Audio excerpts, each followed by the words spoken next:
Em 90 segundos tu não faz nem um miojo, mas eu te ensino as matérias que tu tem até nojo. Então senta aí e começa a quebrar ATP pra ter energia pra tua mente processar e entender que a probabilidade de você ir bem no Enem tá ligada direto aos meus raps também. Então começa com humanas, só sei que nada sei, mas sei que saí da vida e pra história eu entrei. Se o clima esquenta e tua caneta falhou, fica tranquilo, a espera dela dilatou com calor. Eu sou flúor com oxigênio, dá pra completar, evoluir melhor que o Darwin poderia imaginar. Se tinha uma pedra no caminho, pode crer que eu já chutei absoluto no rap. Eu nasci pra ser rei, crio uma sociedade aos modelos de Durkheim. O mecanismo dela própria é que diz pra onde vai minha inspiração. Thomas Edison dizia: é 1% e o restante o trabalho que fazia. Então senta o rabo aí que eu vou te ensinar. Sometimes rap is the best way to learn, rapá. Eu não compreendo, pero não puedo hacer. É só estudar e ouvir as dicas que eu dou pra você. Confere suas respostas e faz tudo com calma. Manda bem na redação, faz do fundo da alma. Esse é o tópico frasal, ainda tem argumentação. E a resposta pra você eu deixei na conclusão. Se tá nervoso, se acalma pra mandar bem. E se liga nos vídeos que eu te preparo pro Enem.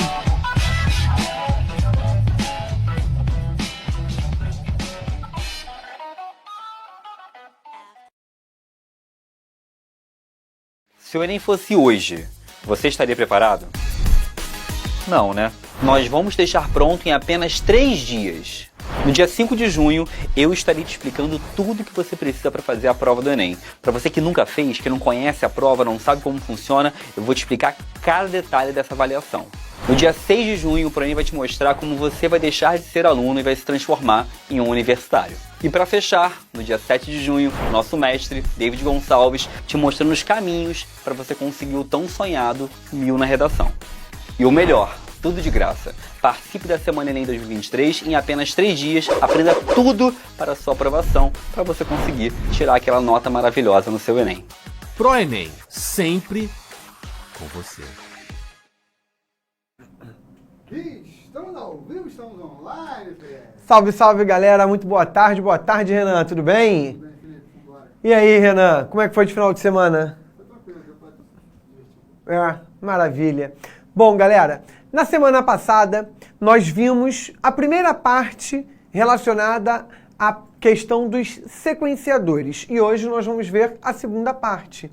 Então, na semana passada a gente falou sobre pronomes relativos, que é justamente uma classe gramatical que permite que eu dê sequência às minhas construções. E a outra classe gramatical que também funciona como sequenciadores é a classe gramatical das conjunções. E aí hoje nós vamos falar das conjunções coordenativas e das subordinativas, uma em cada tempo, belezinha? Tendo dúvida, vai mandando aí para a gente poder ir sanando essas dúvidas, beleza? Bom, o que são conjunções e o que são conjunções coordenadas? Primeiro vamos pensar no que é uma conjunção. A palavra conjunção, ela serve justamente para nomear uma classe de palavras que é invariável e que serve para estabelecer ligação entre termos, entre palavras e entre orações. Ao estabelecer essa ligação, vai haver uma relação semântica, que é justamente o que vai determinar as classificações específicas das coordenadas e das subordinadas, ok? Então, explicação, coordenação, conclusão, adversativa, enfim. Esses valores semânticos que estão por trás, eles estão justamente nas intenções das conjunções ao ligarem as informações que elas servem para ligar. E elas são chamadas de conjunções porque nessa ligação elas fazem justamente um conjunto de informação.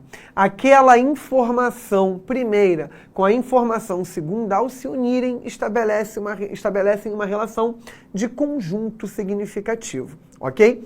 Bom, No que diz respeito às conjunções coordenativas, elas vão trabalhar com os elementos que exercem a mesma função sintática. Então elas vão trabalhar com palavras que vão exercer a mesma função sintática, elas vão trabalhar com termos que vão exercer a mesma função sintática, ou com orações, porque aí oração e oração vai lidar justamente com essa questão de estar coordenando duas orações. Logo, mesmo valor sintático, ok? Bem, é muito comum que as pessoas pensem o seguinte: ah, eu não preciso decorar, eu tenho que entender a questão semântica. Olha, a questão semântica ela é muito importante, óbvio. E muito disso, da parte semântica, cai no vestibular. Principalmente em vestibulares isolados. Principalmente, não estou dizendo que no Enem não caia, mas no Enem cai menos do que nos vestibulares isolados. Tá? Agora, não adianta de nada você só olhar a questão semântica se você ignorar que existe uma lista de conjunções que pertencem a determinada classificação. Por que eu estou falando isso? Porque é muito comum que a questão venha da seguinte maneira.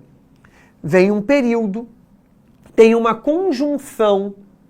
Essa conjunção, você consegue entender semanticamente o significado dela, o sentido dela, beleza?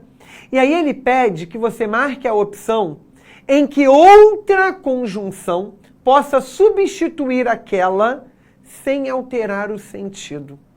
E aí, se você não tiver decorado a lista, não adianta. Então você tem que decorar? Tem que decorar. Basta decorar? Aí não. Aí você precisa entender que não. Decorar é o primeiro passo, tá? Agora, após decorar, você precisa entender justamente a parte semântica atribuída a cada uma. Por quê? Porque às vezes uma mesma conjunção pode possuir mais de um valor semântico, a depender das construções, e a gente vai ver isso na aula de hoje, tá bem? Bem, conjunções coordenativas, nós temos 5. As aditivas, as adversativas, as alternativas, as explicativas e as conclusivas. Aditiva, ela tem valor semântico de adição. Ela serve para ligar informações que tenham o mesmo valor, o mesmo sentido. Que conjunções são essas? E, nem, não só, mas também. Aí aqui é um par, tá? Aqui o e acontece sozinho, o nem acontece sozinho, aqui não. Aqui é o par, que é o que a gente vai chamar de correlata. Não só, mas também, não só como também, tá? Houve essa construção, você já sabe que tem ideia de adição. Agora, toma cuidado com o e. E eu não vou falar dele agora, a gente vai ver daqui a pouquinho, tá? Porque o e pode ser outra classificação, além de aditiva também. Reparem aqui, Adriana, Ana, Adriana e Maria são irmãs. Reparem, o e está aqui. E ele serviu para unir Ana, Adriana e Maria. Esses 3 termos, eles vêm da mesmíssima classe gramatical, que é a classe dos substantivos. Além disso, os 3 termos exercem nesta oração função sintática de sujeito. Então, reparem que ele serviu para conectar termos que são da mesma classe gramatical e da mesma função sintática. Reparem no segundo exemplo. Joana não só é inteligente, mas também divertida. Eu poderia ter colocado o e aqui, mas não há necessidade, porque o e já foi dito aqui. Então, nesse caso, há um apagamento para evitar uma repetição desnecessária. Esse apagamento é o que nós chamamos de zeugma, ok? Mas eu poderia dizer, só para vocês entenderem, ó, Joana não só é inteligente, mas também é divertida. Por que eu quis botar o e aqui para vocês entenderem? Porque aqui eu tenho o e e aqui eu tenho o e implícito, verbo de ligação. Aqui eu tenho o predicativo do sujeito e aqui eu tenho outro predicativo.